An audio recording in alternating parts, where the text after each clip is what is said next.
Good morning, everybody. It's so fabulous to be learning with all of you. We want to thank Micah for being with us from our beloved Eretz Israel. I want to thank Amy and Brian for creating this very special opportunity and doing the technology. I want to thank all of you for joining us. Micah, we're going to just jump right in. You've been talking about the ideas behind Catch 67 to Temple Emmanuel for years. And the specific angle this morning really focuses on the question of ethics, the morality of shrinking the conflict. Is it ethical to shrink the conflict? Many of the people on this call, and I know you yourself, have heard Danielle Hartman and Yossi Klein Halevi and Alana Stein-Hain, their podcast on the morality, the ethics of shrinking the conflict. And I guess what I want to do is tee up your conversation with us by surfacing that voice, which is does this category have ethical integrity, shrinking the conflict, given what's happening on the ground in Israel? And to kind of tee that off, I just wanted to share the first paragraph of a piece that came out last week. I don't know if our colleagues who are on the call have heard it or read it, but this is a piece by Peter Beinart, and he writes on November 11th, last Thursday, and I'm just going to read his first paragraph. He's very negative on the concept of shrinking the conflict, and he's negative on it for ethical reasons. And here's what he writes. I'm just quoting him. On October 22nd, Israel's Defense Ministry outlawed 6 prominent Palestinian human rights groups. 2 days later, Israel's Housing and Construction Ministry announced plans to build more than 1,300 new homes for Jewish settlers in the West Bank. The day after that, Israeli troops reportedly stood by as settlers attacked a member of Rabbis for Human Rights who was helping Palestinians gather olives, one of more than 58 attacks on Palestinians and their supporters during the October olive harvest. On October 26th, Israel's public security minister banned a festival in an East Jerusalem church, thus signaling his intention to prohibit almost all Palestinian cultural events in East Jerusalem, according to Haaretz. So the question is, if all that is happening on the ground, what does it even mean to talk about shrinking the conflict? So welcome, Micah, and thank you. Hey, Rabbi, how are you? Good. So good to see you. And thank you for helping us wrestle with these very significant issues. Yes, so I want to give you a very, very broad picture, and I will address Danielle Hartman, and I will address Peter Beinart. I want to look at this on a larger narrative, larger perspective, if that's okay with you, Rabbi. By all means. Okay, so I just want to very, very briefly refresh our minds. What does shrinking the conflict actually mean? And I want to use 2 analogies. One, let's think about the conflict like we think about any other problem that we have. Because it's weird that we think about the conflict in a different way than we think about almost all our problems. Like when it comes to car accidents. So no one wants to end car accidents. I didn't hear anyone that wants to end car accidents. But even if there was an idea, a great plan, a grand utopian plan of a world with no car accidents. By the way, maybe the automatic cars will bring that. Maybe, okay, let's say we have this grand utopian plan to end car accidents. And then someone says, it's impossible to end car accidents. It's impossible. The alternative to that is not ignoring car accidents. And if somebody had a utopian plan to end crime, the alternative wouldn't be to ignore crime. Those are not the only 2 options. When we think about crime, we ask, how do we shrink the amount of crime? We think about car accidents. We ask, how do we shrink the amount of car accidents? When it comes to conflict, for some reason, our minds are trapped in a false dichotomy. Either we end the conflict, and if that's not possible, let's just ignore the conflict, which is the BB paradigm of managing the conflict, freezing the status quo, keeping things the way they are, and shrinking the conflict. Actually, so if you notice, if we're trapped in a false dichotomy, so our market of ideas suffers from a poverty where there's an idea lacking. And it's such a simple idea. It's not a groundbreaking idea at all. It's to think about the conflict like we think about other problems. We don't try to end them, and we don't try to ignore them. We try to shrink them, dramatically shrink them. That's all we try to achieve. Now, when it comes to shrinking the conflict, why is it hard to shrink the conflict? Because there is a tension between two values. And let me just try to offer you now a different analogy, a COVID analogy. I think I might be wrong here. But I think there weren't many countries that said COVID is a bad thing. People are dying from COVID. So let's end COVID. Let's do everything we can that COVID will vanish. I think New Zealand had that policy and Australia had that policy. Among Western democracies, I think when you have a digital dictatorship like China, it's different. I don't think we want to, but, and by the way, did it work for Australia and New Zealand? I don't think so.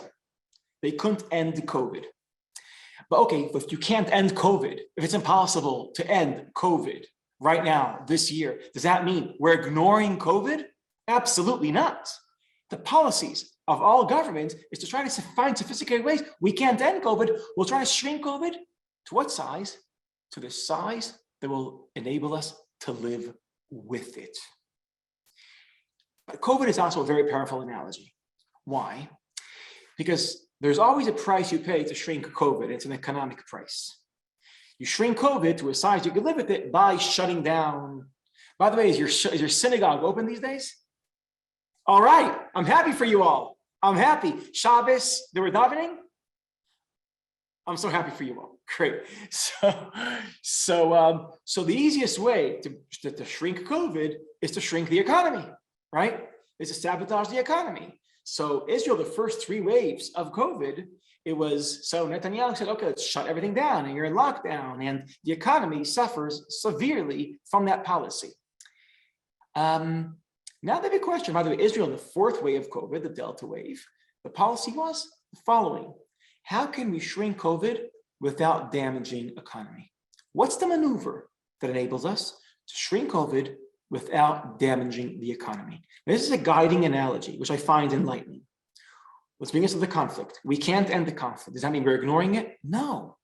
We have to shrink it to a size that we can live with it. But here's the problem. Now, when we speak now on practical terms, the conflict is made out of 2 problems, security and occupation. When I say occupation, I mean a military regime controlling civilian population. I don't mean occupation of land, I mean occupation of people. Now, here's the problem. Just like in COVID, we think we're trapped in a zero-sum game, that the only way to fight the COVID is to damage economy, or you want to protect the economy, and then COVID goes wild. Like those are 2 options. So we're living in a false way of thinking many times that the only way to protect Israelis is to over-control Palestinians, right? You achieve security for Israelis by occupation of Palestinians. But even if we can't end occupation and keep levels of security up, we can shrink occupation and keep levels of security up. So here's so it's not a plan to shrink the conflict. It's a maneuver. Just like when it comes to COVID, we have to be very smart and sophisticated and shrink COVID without damaging economy. When it comes to the conflict, can we shrink occupation without damaging security? So that's the goal of a maneuver to shrink the conflict. Shrink the amount that Israel controls the Palestinians without increasing the amount that Palestinians can threaten Israelis. So it's a perfect COVID analogy.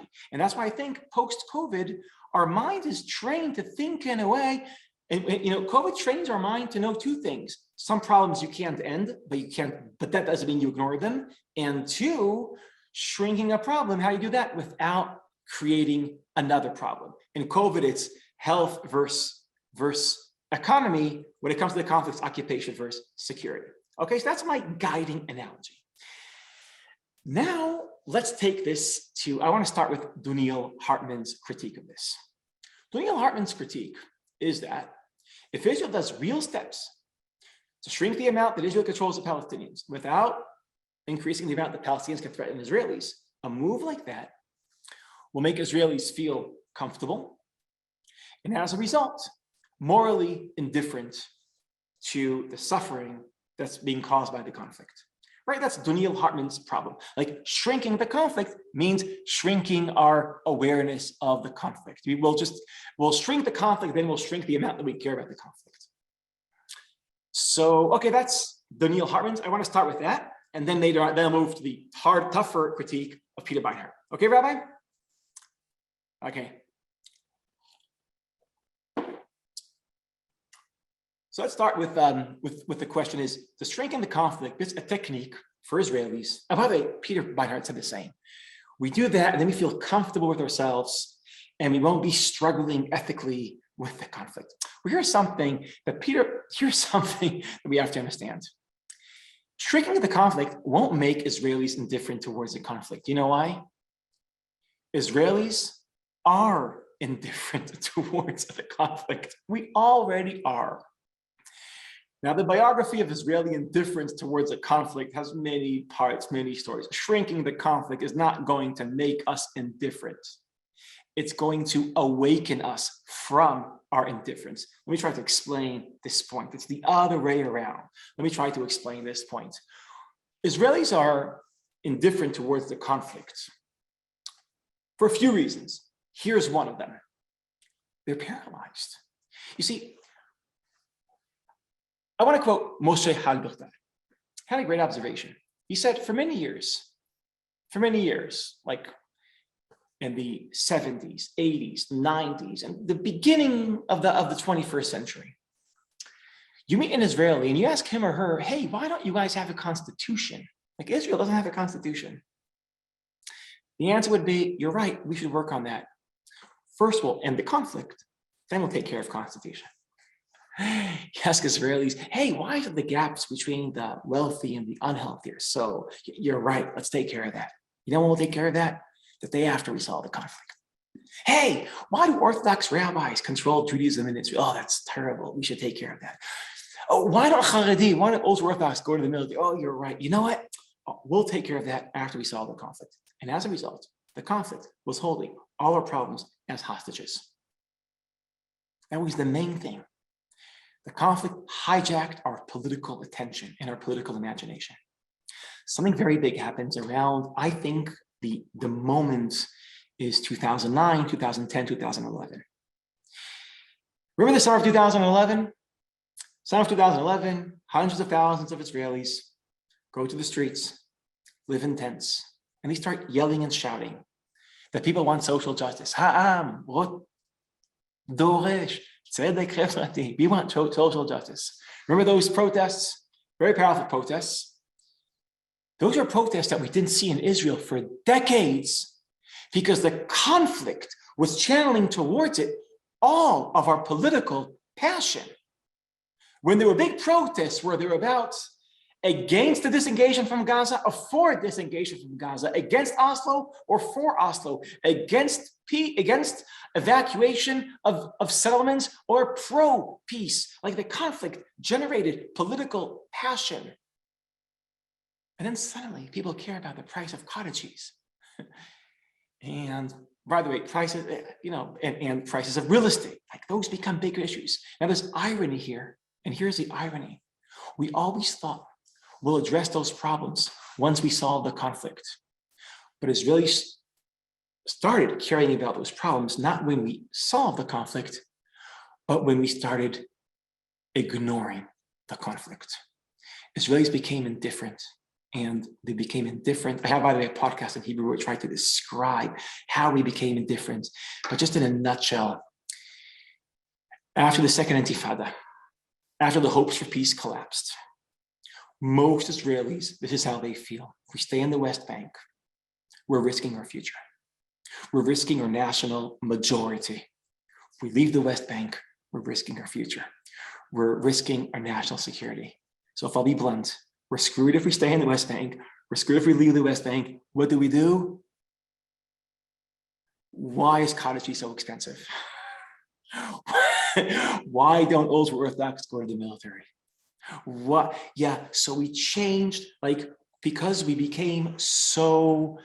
conflict became so, because of the catch 67, right? There's a problem. The only solution for the problem increases the problem.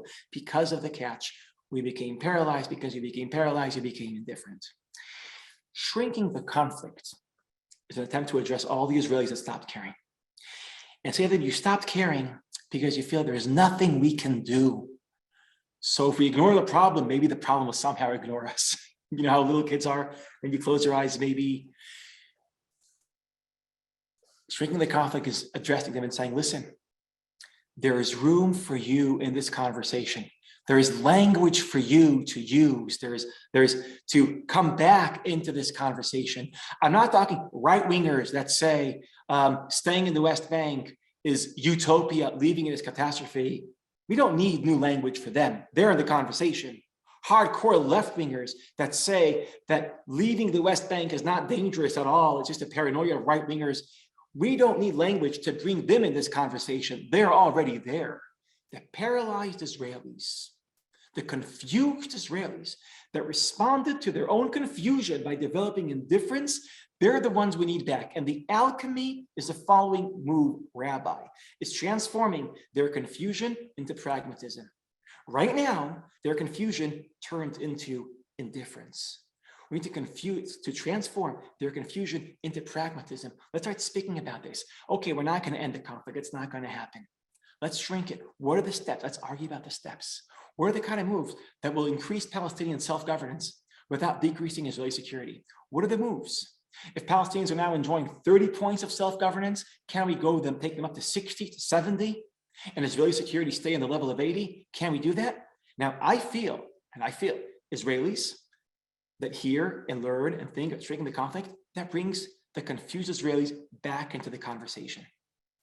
It turns their confusion into pragmatism instead of indifference. So here's my answer to Daniel Hartman.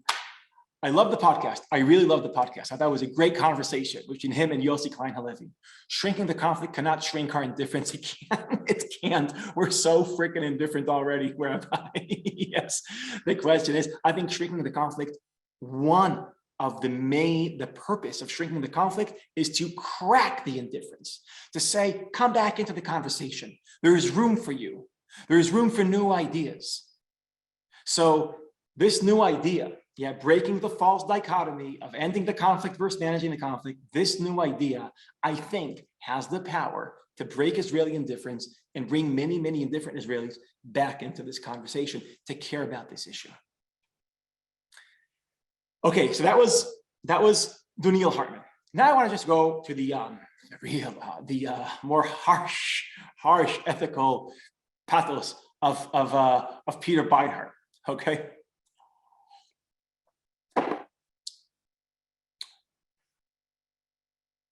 When we think about ethical dilemmas, when there's one value that you believe in, and there's no value that that's in tension with it, that's very, very easy. The problem is when we take big ideas and we implement them, there's always tension between values that we believe in. I'll give you an example.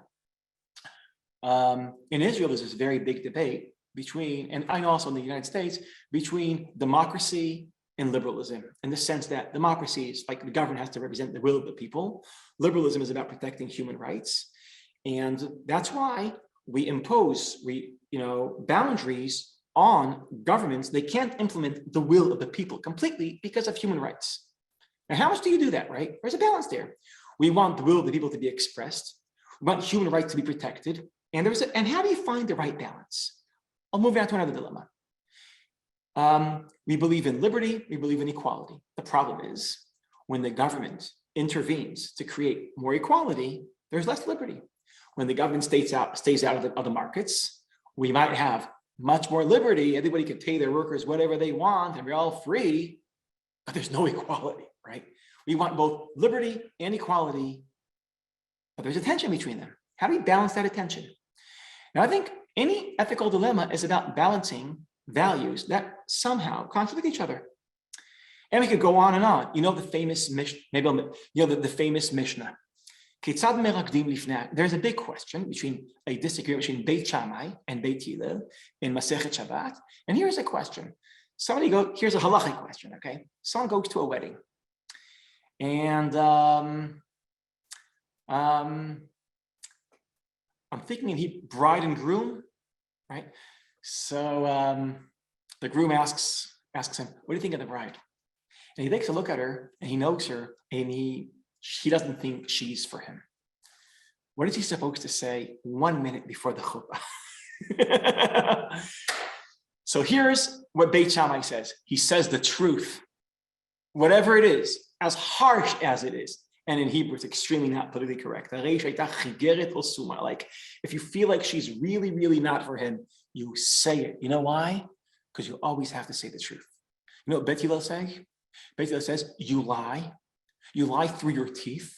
You tell him that she is the most amazing person you've ever known and ever seen in your life, and she's exactly for you, and she's your cosmic shidduch. How do you say shidduch? Your cosmic way, and that's it. That's what you do. Now, here's, if we like try to take this disagreement between Beit Hillel and Beit Shammai, there's two values here. The value of shalom, shalom bayit. Shalom bayit is an ancient Jewish value, speaks about strengthening other people's relationship. It's something that Jews are supposed to care about. Saying the truth is a value. What happens between truth and shalom bayit and strengthening relationships are contradict each other? How do you balance that? Beit Hillel say you sacrifice the truth for peace. Beit Shammai say you sacrifice peace for the truth. But it's just like liberty and equality, the will of the people and human rights, truth and peace. They contradict each other. And I want to just bring this all back. And how do you balance it? And I think any ethical conversation that doesn't ask how do we balance values, that we implement them, they contradict each other, is not a serious ethical, it's an infantile conversation. It's not a serious conversation. It's infant. I don't want to, sorry, I'm not calling anyone infantile. I'm not calling anyone infantile, okay? I'm just saying that in real life, when you implement a value, it might contradict a value that you believe in. And here's how it looks like here. Keeping Israelis safe. For some reason, this is wrapped up in language like security. Palestinian human rights, that's wrapped up of language of morality. I think that's false. They're both moral values, both of them. Risking Israelis, is that ethical? Is that ethical? Yes. Let me just give you an example. Let's say being on time for a meeting, yes, is a value. And keeping my children safe is also a value. If I would tell you that I drove, I'm thinking in Hebrew, 100 miles an hour in order not to be late, because I'm so ethical, because I want to be on time. I have the ethics of being on time. I think, Rabbi, you would say, Micha, you are unethical. Because in order to, I don't know, implement the value of being on time and having, I don't know, manners and not being Israeli and late all the time, yes, in order to protect that value, you risk your family. Obviously, that's not the right, I think it's a false moral judgment. Now, if it's true, the withdrawal from the West Bank would risk 5 million Israelis living in the Tel Aviv area.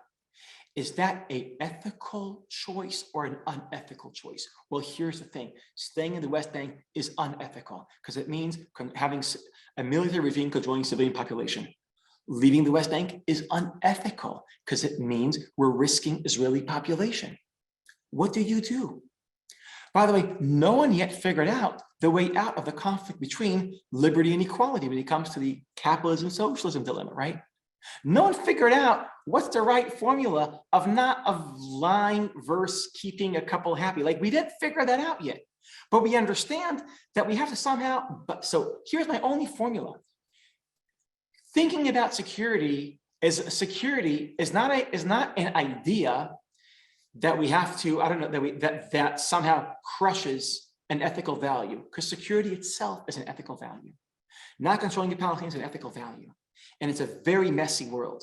And we can't have 100% security for us and 0%. I think we can't have 100% security for us and 0% of control over them.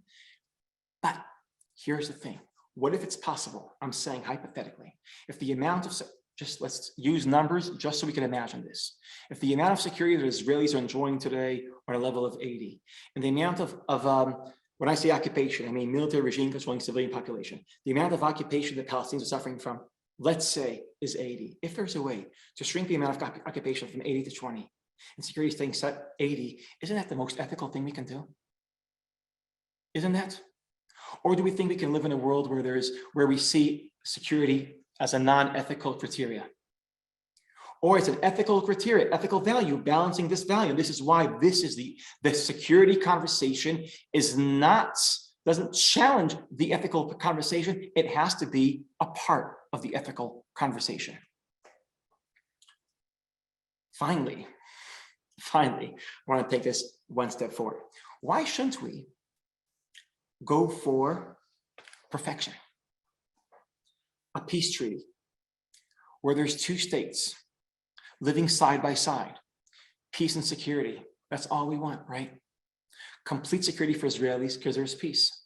Complete liberty for Palestinians because there's a complete withdrawal. Why shouldn't we go for perfection? Here's my problem. I think it's immoral to go for perfection. I'll tell you why. Because the kind of attacks of Peter Beinart on shrinking the conflict means the following. Now I know Peter Beinart, it's a complicated essay because he's also criticizing the government and not shrinking the conflict. Maybe assuming that shrinking the conflict enables the government to do things, to do certain things. I don't want to go into that. I don't think that's true, by the way, that they're using shrinking the conflict to do other things, which are, but let's just go. I don't think it's true, just in a matter of factly. But what Peter Beinart and many other people on the left that are attacking shrinking the conflict, what are they actually saying? They're saying we should fight for a two-state solution. And any steps on the ground that transform the lives of Palestinians is just a way to normalize the status quo. So here's what they're actually saying. We'll do steps on the ground when we have a solution. That's what they're saying. We'll do real steps on the ground. We'll transform people's lives on the ground when we have a solution, when we can form an independent Palestinian state living with peace and security next to an Israeli state, when we have a two-state solution. Here's my fear, and it's more than a fear. If any step on the ground means that we do that as a part of a whole peace treaty, my fear is that peace that's not coming means no steps on the ground. Which takes us to the biggest weakness of the whole of the left, of that part of the left today. It's the following weakness. The myth of peace is freezing the status quo. It's wrong to, it's true that the myth of sacred settlement is freezing the status quo. Of course, that's true. But the myth of peace is freezing the status quo. Because if any step needs to be measured by the question, does this bring us closer to peace? Peace that's not coming means no steps at all on the ground. So you understand what I'm saying? So I'm saying, yes, when you fight, because, when you play the all or nothing game, you'll probably be stuck with nothing. And how do I know that's true? Because that's been the truth on the ground for decades. The myth of peace is, so there's actually an unspoken, unconscious alliance between the settler movement and the peace movement. They're both freezing the status quo. But if we're willing to give up on perfection, and say, it's not going to be perfect, and there'll still be problems and still be things we feel uncomfortable with ethically, then we could start transforming things on the ground, which takes me to one more observation. There is many ways to ask, how do you measure the ethics of a step? And I want to be just, there is a line of Amos Oz, which I don't know if he knows this. This is really echoing not only John Stuart Mill, but it's also echoing the Buddha, and saying the following. The way you measure an ethical step is the following. Does it make people suffer more or less? If it makes people suffer less, just do it. Just do it. Imagine if, because of the fact that there's some elites that seek not less suffering, but ultimate justice, because of elites that seek ultimate justice, we're not going to do steps that will shrink suffering. Is that an ethical position or an unethical position? I think we could dramatically shrink suffering without replacing it with more suffering, because shrinking occupation without decreasing security means we're shrinking suffering without creating alternative suffering. What would happen if we risk security? Which takes me, Rabbi, I'm going on until you stop me. I'm going on. Yeah, you're. Yeah, muted. Yeah. So, Micah, thank you. Can I just jump in with a quick question? Can you just address specifically the question of expanding settlements? Because that's a common denominator of Daniel's critique and Peter Beinart's critique, which is, I mean, it's hard to argue with anything you say. You're so eloquent, and who would oppose reducing suffering, right? That and reducing suffering is moral. Go for it. Yeah. So it's hard to argue with what you're saying, but could you talk about how does the Israeli government talk about shrinking the conflict if in fact is expanding settlements at the same time? And could you specifically talk about the relationship between shrinking and expanding settlements? Yes. So first of all, Rabbi, as you know, I'm not the spokesman for the Israeli government. Right? I'm just a dude talking to you, talking to all my friends on Temple Emmanuel, right? I'm not the spokesman for the Israeli government, but and I don't think there is this conspiracy theory that if the government starts speaking about shrinking the conflict, it creates legitimacy to expand. I don't think that's true. I don't think that's true. But I don't want to represent the government. I'm trying to represent my own thinking. In my 8 steps to shrink the conflict essay, there is a settlement. I think, building on settlement blocks and not building outside of settlement blocks makes a lot of sense. But the reason why it makes a lot of sense, by the way, I don't think the land is not ours. It's not, there's no like ethical claim here that we won't build settlements because the land is not ours. No, it's because the more you build outside of the blocks, the more it interferes in our ability to increase Palestinian self-governance. So I'll just just quantify it. If we want to do 3 main moves, connect the Palestinians to themselves, connect that ecosystem to the world, so you have complete freedom of movement. If we could do that tomorrow morning, let's just do it. Let's not wait for peace. Let's not wait for 2 states. Let's just do it. If we could expand their zone so they could do their own planning and zoning, that would be amazing. That would shrink the lived experience of occupation, increase the amount of self-governance, and not decrease Israeli security. Let's just do it. More settlements blocks our ability to do that. That's all. That's why I offer. I don't think this government is going to go for that. I don't think this government can politically survive by doing that. But this is not the Micah Goodman government, right? I don't think it could survive by doing that. You know what? I have no idea what their settlement policy is going to be. But I think I also wouldn't, Micah Goodman, I wouldn't declare freezing settlements outside the blocks. I would just turn the volume down, less building outside the blocks, more building inside the blocks, and then not focus on what we build for the settlements and focus for how we connect the Palestinians. I think the language needs to be about connection, more movement, less conflict. Okay, Rabbi? I want to take this out in 1 step wider. I'm not wearing, let me just check. Okay, we're good with time, right, Rabbi? We're good with time. I want to take this, I want to offer 2 more thoughts. 1, just out of respect for Temple Emmanuel, and to you, Rabbi, I want to think about this theologically. I want us to think about an Israeli problem and to think about it theologically. If we think about Israel in the next decade or 2, Israel has not 1 challenge, but 3 challenges that literally our future of the Israel as a Jewish democracy is dependent on.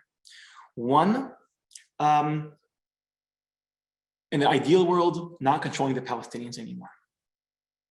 2, which means higher levels of separation between Israel and the Palestinians. The Palestinians govern themselves. Israel doesn't govern them.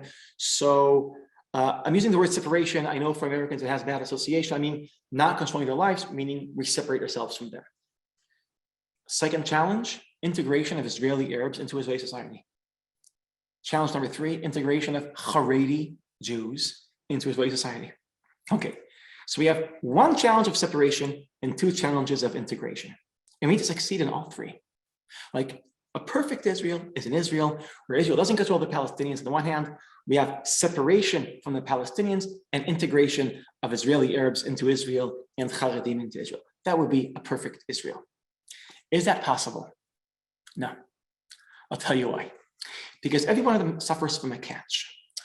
The catch of separation is like this. We can't separate yourself from Palestinians without being threatened by those Palestinians. That's my view. I wrote about this. And you all heard me speaking about this, and I can go.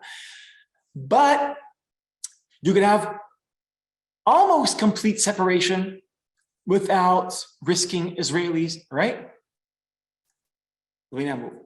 Can we have complete integration of Haredim into Israel and Israel to stay a liberal country? I don't think so.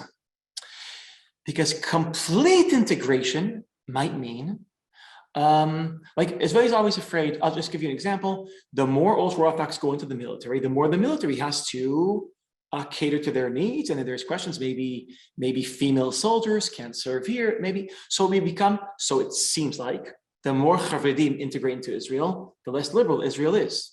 There's always a price. There's always a price. Let's think about the Arabs. Complete integration of Arabs into Israel, which would mean, by the way, that they feel Israel is theirs just like it's the Jews. So, Rabbi, does that mean we're changing Hatikva? In Hatikva, what does it say? Nefesh Yehudi Homia. So it means, even if we want complete equality, the symbolic goods of society, I hope I'm translating from Hebrew, to Vina symbolic, the symbolic goods of society are not distributed equally, because the Tikva is Jews, right? And the flag resembles the Talit. So if you want complete integration, Israel can't be a Jewish state anymore. So here's what we want. We want Haredim to be a part of Israel and Israel to stay liberal. We want Aravim to be a part of Israel and for Israel to stay Jewish. We want Palestinians to be separate from Israel and for Israel to stay safe. I don't think it's possible separation from Palestinians and staying safe, integration of Haredim and staying liberal, integration of Arabs and staying Jewish. But you know what's possible? Almost complete separation and staying safe. Almost complete integration of Arabs and staying Jewish. Almost complete integration of Haredim and staying liberal. Let's go for the politics of almost. For the politics of it's not enough. For the politics of it's not perfect. Now I want to think the politics of it's not perfect. Because if we're playing the game, if it's not complete integration, so no integration at all, we'll have no integration at all. But only complete separation. If not, we're not doing anything at all, there'll be no separation at all. We have to ask, let's go for the politics of better than now, not perfect, better than now. And here I want to adopt a beautiful drasha of my rabbi, David Hartman, Zichrono Livracha. So Rabbi David Hartman had a Torah where it says, it says in the Torah, Ve'achalta v'sava'ata uverachta. Okay? You eat, sava'ata, you're full. You don't have to eat like a 3-course meal. You're satisfied and you're full. And then you make a blessing. Thank you, God, for this great food, for this great tasty food. That's the Bible, that's the Torah.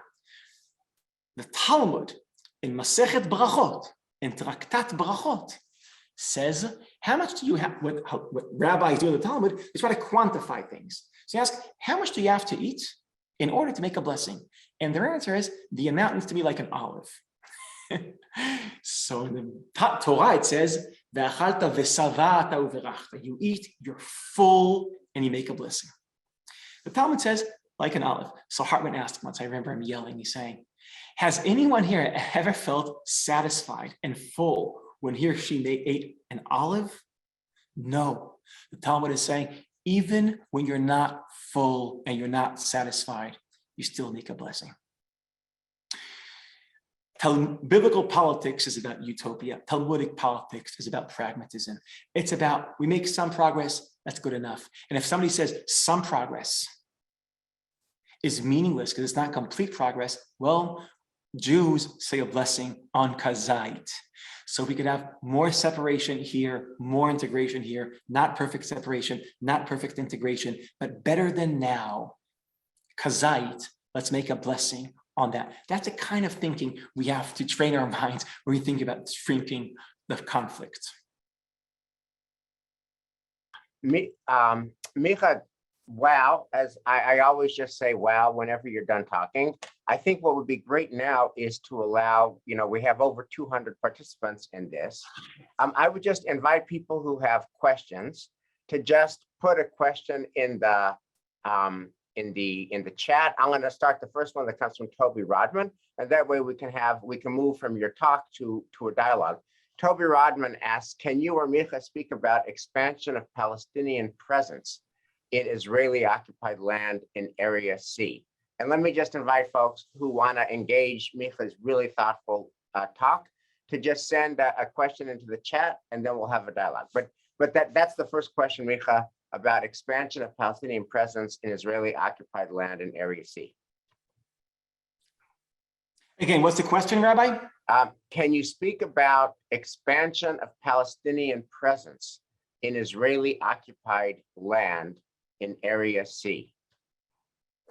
Is this a question about the maneuver to shrink the conflict or about reality on the ground now? I think all I know, Toby, if you want to add your voice, you can. I'm just offering the question she put in the chat. And while she's doing that and maybe refining the question, I was wondering if we could just zoom out for a second, but while people are thinking about their questions and giving them some time to marinate on your talk, could you just speak about how the new coalition is working? Like, we all know that there's this new coalition, and that it's the first non-Bibi led government in a while. For an American audience that's not living in Israel's day-to-day politics, could you just share a word about how that's going? I don't know. It's very, very complicated. Listen, the probability of this government to work is impossible. It's very close to impossible. I'll tell you why. There's three factors that every one of them makes it impossible. Every one of them is weird. One, it's a government of 61, which means you have one MK jumps vote and they don't have a majority anymore. That's one problem. Second problem, it's the most diverse government in Israeli history. It might be the most diverse government in the world. That might be an exaggeration. I can't imagine a government more diverse than this government in the world today. Diverse governments have a tendency not to work. Three, the government is led by a guy that has 6 mandates. That's unprecedented. You take these three, every one of them would make a government not function. And here we have all three of them tied up together. A leader of 6 mandates is controlling the most diverse government in Israel's history with a margin error of 61. What are the chances of that working? None. And the amazing thing is, it's working. It's working. They managed now through to shrink COVID without sabotaging the economy. Boom. Are they up for the next challenge? Shrink occupation without sabotaging security? I don't know, but I hope this is an interesting analogy. Mm-hmm. 2, they managed to pass a budget. And there's all these reforms they want to lead. And so we have here an improbable government. It seems like impossible theoretically for this government to get stuff done. And this government seems like it's going to actually get stuff done. So it's very, very interesting. They want to overpromise. I'm not the representative of this government, but I think it's an improbable government that's managing to do stuff. And the big question is, Rabbi, can I give a longer answer to your question, or should we ask? Please. Yeah. Or, you know what? Maybe I'll summarize how much time do we have? We have another 25 minutes. Okay, I want to give you another spiel. Okay. Okay. If that's okay. Please. Okay. What's the winning formula for this kind of a government? Here's the big question. How can a hybrid government not be a paralyzed government?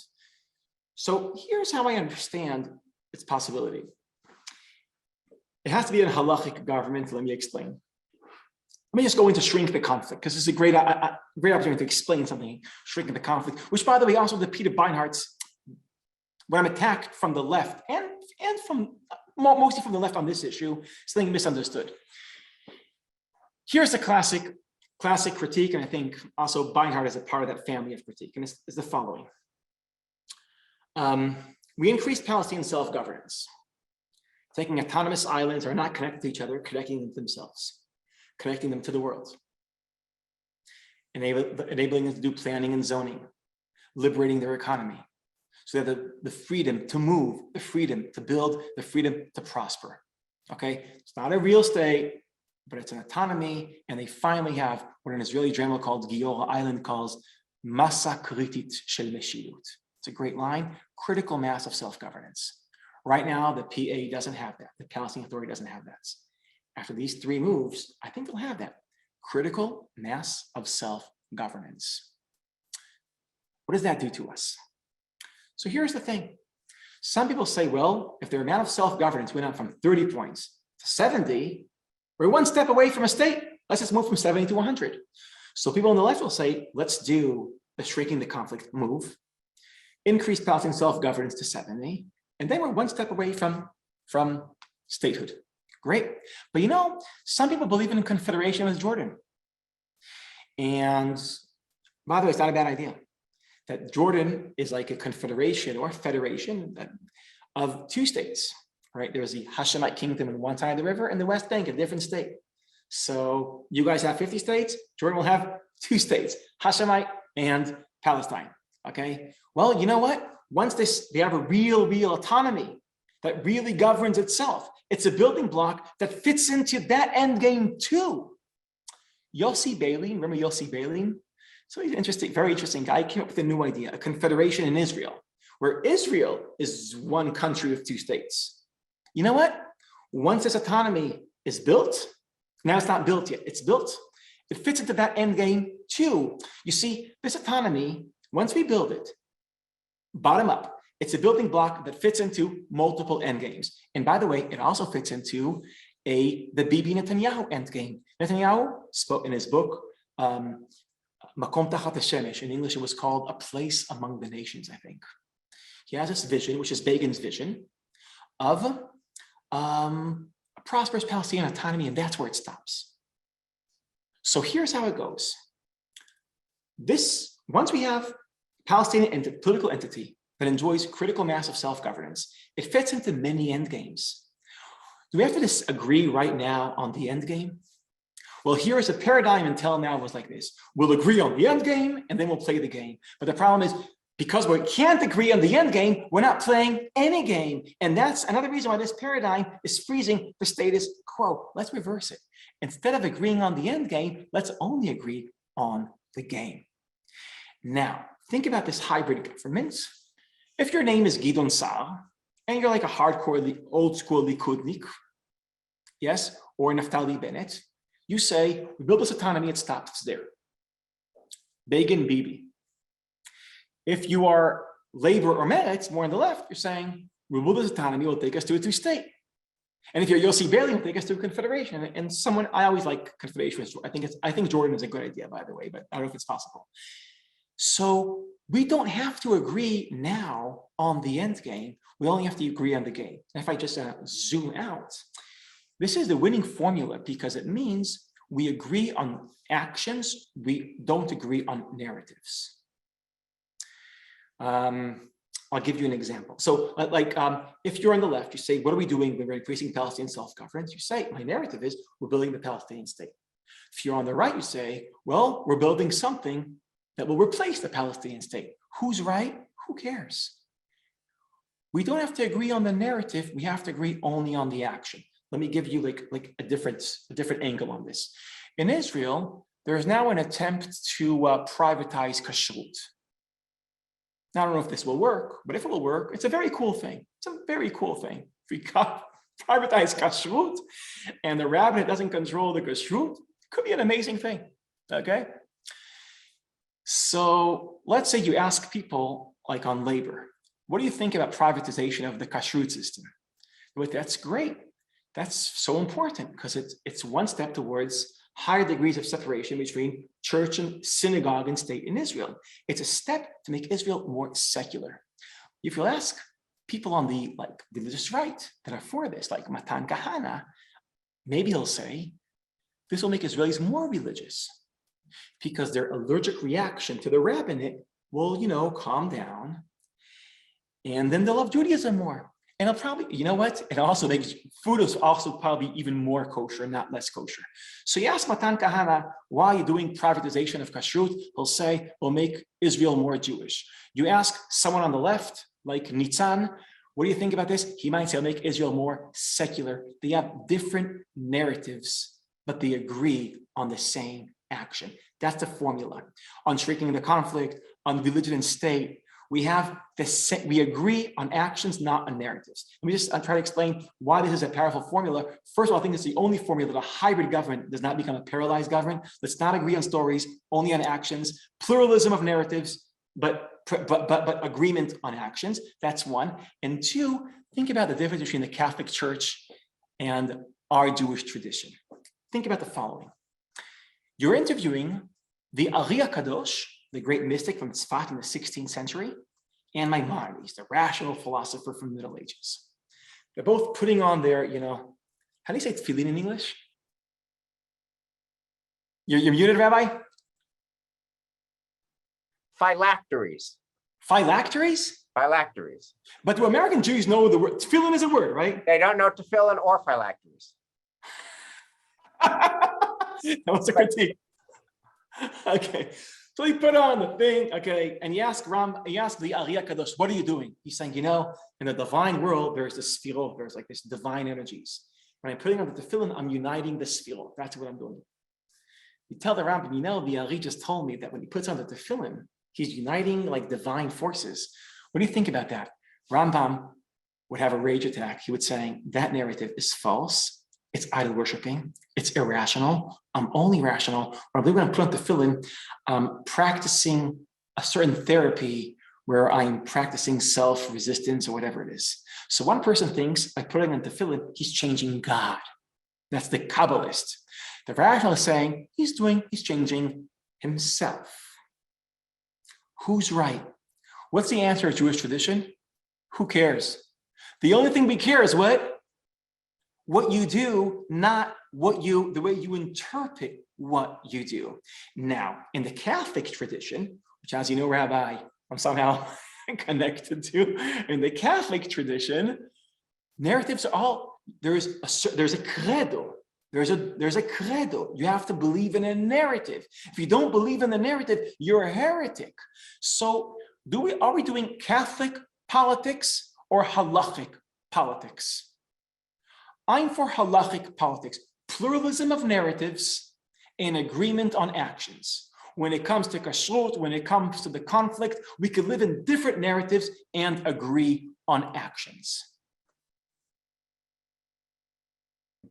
So I want to thank you, Micha. I want to just name a dynamic that's happening in this call, which is focus on different narratives as well. If you look at the chat room, a lot of you're speaking at a beautiful level of Torah and ideas, which is very powerful. And a lot of the questions are at a different narrative, which is facts on the ground. For example, I'll just read you a couple of them, and I'm wondering if you could both address. So the idea is how the subject today is how your ideas about shrinking the conflict land on an audience of American Jews who dearly love Israel and who also dearly love the human rights of all of its citizens, right? And how do your really important ideas land on our audience? And what's interesting just to note is, that a lot of the response of the people in the chat room is focused on what does this mean on the ground? So for example, I'll just read Ahava Rosenthal's and then Steve Geldes because they're of a piece. How can you give Palestinians autonomy to plan and zone when you are still allowing settlers to build outside current settlement blocks, just not encourage it? One could say that is how we got to this point in the first place, quietly establishing more facts on the ground. So again, it's kind of you're talking about the Ari and the reasons for putting out to fill in a narrative, and then we're talking about the American audience here is thinking about facts on the ground. Let me just read Steve Geldes as well. Using your COVID analogy, open the economy imperfectly, accept risk of increased infection spread. Wouldn't an Israeli government need to accept some increased risk to Israeli security if it significantly shrinks control of Palestinians? Recall the extent of technological control over the occupation has over the Palestinian population. Some of this would erode with increased Palestinian autonomy. So I guess what I'm saying to you is that the questions are asking on the ground type questions. And if you could speak to the merit of those questions and just in general, these different narratives. Yes. First of all, these are very important questions. And this is the kind of conversation we should have on the ground. And by the way, I love the question, like, okay, we do take risks on we're willing to take some health risks to liberate the economy, right? We don't not locking everyone in their homes, and people are going to die because we're not willing to take we want to open the economy. That's a great question. Yes. Would I personally be willing to risk some level of security in order to have more Palestinian liberty? Yes, I would. How much? Not much. It's a question. It's a quantitative question, and it's an important conversation to have. It's an important conversation to have.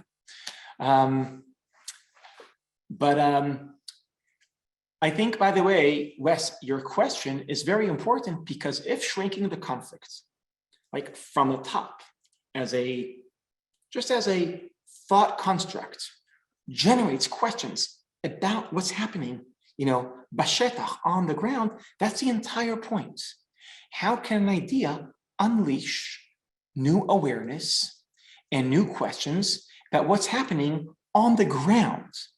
As I opened, Wes, the whole idea of shrinking the conflict is not to shrink our interest, it's to increase our interest. And it used to be the following. Any idea you offer, any idea, people would say, does that end the conflict? No, so the idea is not interesting. The bar was so high that every idea was knocked off the table, and then we're stuck with no ideas. Now the bar is low. We have to ask a different question. Now, does it end the conflict? Does it shrink it? Or let's put it differently, does it make things better than the way they are today? Are people going to suffer less than they are today? And the bar is so low that so many new ideas can come back in the table, and finally we have a table and ideas and conversation. Micah, could you talk about one thing that hasn't been part of the conversation yet, and is not particularly in the chat room, but I'm curious about, what is the reaction of Palestinians to your shrinking the conflict idea, and what does the reaction need to be for this thing to move forward? Okay, I just want to say, there's two types of reactions, right? When I try to summarize all the types of reactions, there's two types. And I even said this to some Palestinians and they laughed. So I'm letting myself say this to you. There's Marxists and there are Zionists. They all hate Zionism. This is just me using Zionism as a pattern of thinking. Let's start with Marx. Karl Marx argued that that capitalism is so corrupt and so filled with internal contradictions that capitalism is going to collapse. It's determined to collapse. It's not that we have to push it towards collapsing. It's going to collapse. That's where history is moving. And when the whole capitalist system collapses, on its ruins, we will have a revolution and complete equality, solidarity, and a beautiful utopian world. That's Marx. So Marx was against fixing capitalism. Like the question, should there be boundaries on avodat yeladim, on child labor? Marx would say, no boundaries. Should there be minimum wage? No minimum wage. Because all those are social laws that are there to make capitalism more bearable. And because it fixes capitalism, it doesn't let capitalism collapse into its own lack of coherency. So don't fix capitalism. Like Karl Marx would vote for Margaret Thatcher and for Ronald Reagan and for Bibi Netanyahu. Anyone that says that doesn't, or even worse. Why? Because he believes that if capitalism is left alone and not fixed, it will collapse. So make things very bad, and only then they can be very good. As an analogy, many Palestinians are thinking like Marxists. Only if the occupation is horrible will it collapse. Fixing the occupation means internalizing the occupation. I think it's a very interesting idea. I find like this Marxist way of thinking, yes, any attempt to fix capitalism blocks the collapse of capitalism, and therefore don't fix it, let it happen, and let it collapse. That was Marx, and that's many Palestinians are Marxists. Yeah, don't fix the occupation, it will collapse, and then we'll have, okay, that's one way. A different way of thinking a theory of change is a Zionist theory of change. By the way, I'm using these are not categories of Palestinians. It's just me trying to explain to you my understanding of Palestinians. David Ben-Gurion in 1937 was offered a completely distorted and crippled Jewish state in 1937. A Jewish state which is so small, and it was the Peel Committee in 1937. It was on 25% of the land of Israel today. People said, we can't do that. David Ben-Gurion said, give it to me. Because his thing is, I'll take what I could get and I'll build from there. Whatever we could get, we'll take and we'll build. His paradigm, as opposed to a Marxist, is we don't need things to collapse in order to be replaced. We need things to be built, right? And anything we can take, we get stronger, we build more. There was a great line that his disciples used to use, od dunam od is, another acre, another goat, any achievement. We're going to build this country bottom up. It's not going to collapse and be replaced. It's going to be built bottom up. Those are two paradigms, Marxists and Zionists. I find that among the Palestinians, there's many Marxists. There's many young Palestinians, there's Zionists. Now, I said this to him, to a friend. He says to me, we need to imitate Zionism to destroy it. So great, that's the spirit, right? That's like, so the Zionist Palestinians are the Palestinians that would adopt, or that I know that some of them feel that, okay, this is how we start building us bottom up. The Marxists obviously against. Now to your next question, who's more dominant? Well, first of all, this is just my attempt to categorize.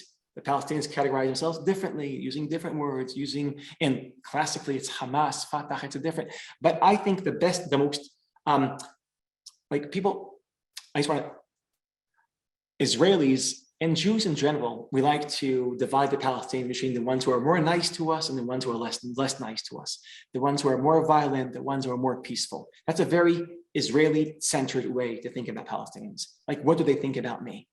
I think a more constructive way is what they think about their own vision, their own future. And that's why I came up with the Marxists versus Zionists. To your next question, I don't know how many Zionists we have, how many Marxists we have, but the Zionists, the ones that want to build, as somebody told me, I want to build Palestine, not to liberate Palestine. Yes, those are the ones that hopefully with them, we might have an interesting future. Wow. And Micah, just to close this off, and then I want to hand it over to Amy. Can you just tell us, like, on the ground, because you're in Israel and we're not, is there actually anything happening with shrinking the conflict dialogue or conversation between Israelis and Palestinians who are open to the idea? Is anything actually happening? Well, first of all, if on the government level things are happening, I don't know. I'm having for years interesting conversations with Palestinians. And I'm learning a lot. For me, I had some conversations where, like, I came out like so insightful, and it's really fascinating. The thing is, Palestinians are always, they're very afraid to be exposed. They're very afraid. It's Natan Sharansky has a definition of what is a free, open society. He has to say, there's only one way to know if a society is open. People are afraid when they speak out. If they're afraid, it's not an open society. So sadly, Palestinians I speak to, always seem afraid. So anyway, I think, see, we say things more general. It's very hard to predict what's going to happen in Palestinian society, because Israel is not going through a transition. It's a post-Bibi Israel. And how does a post-Bibi Israel look like? We don't really know yet. I think part of what we're doing, I'm trying to figure out what is a vision for post-Israel Bibi. A hybrid government, not a paralyzed government. I think a pluralism of narratives, but agreement on actions. I think maybe I'm just trying to articulate, how does a post-Bibi Israel politics look like? The Palestinians didn't even start their transition to a post-Abbas politics. And we don't even know how the transition will look like. We don't know who will you know how for years they're saying, Bibi's years are probably going to, like, we're always thinking it's around the corner. For years it took, right? And by the way, he might come back, because he's probably the best political chess player in the world. People like to say that about him. In the Palestinian world, not only that we don't know who's the replacement of Abbas, we don't even know what the procedure of replacement is. I won't go into it, but there is a procedure that's blocked.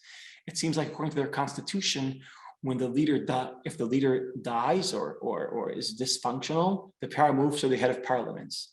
Well, they don't really have a parliament, and if they have a parliament, the leader of the parliament is a guy called Aziz Duwek, which is a Hamasnik. To think that the people of Fatah, now in control, will move the power to a Hamas guy and trust him to take them to free elections, it's ridiculous. So they probably won't move the power to him, and as a result, they'll have a very, very serious constitutional breakdown. Anyway, it's very hard to predict. I would say that chaos is not a bad prediction. So it's very hard to predict. We know that we don't know when Abbas is going, and we don't know what's going to happen when he goes. So there's a lot of lack of certainty on the Palestinian side. On the Israeli side, we're starting to build a post-Bibi Israel, which I think is a very interesting, fascinating project.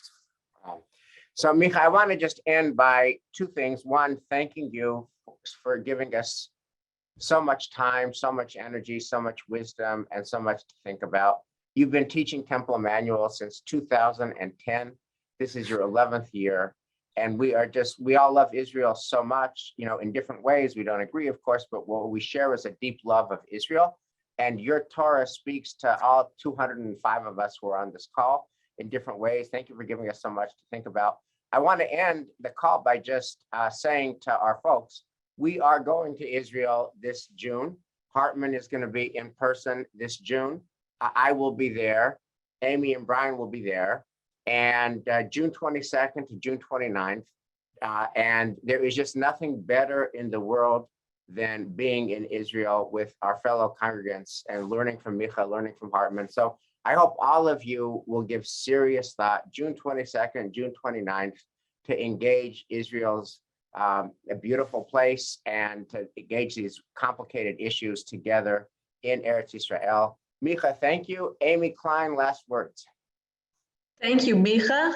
Thank you, everybody, for joining us today. And come back Sunday, December 12th. We'll be with Rabbi Gordon Tucker in our next Hartman session. And I want to echo what Wes just said. Come with us to Israel this summer.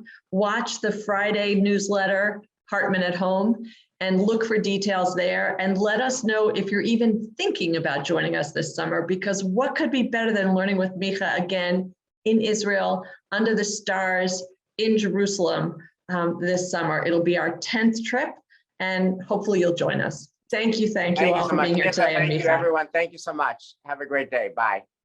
Thank you. Thank you so much. Thank you.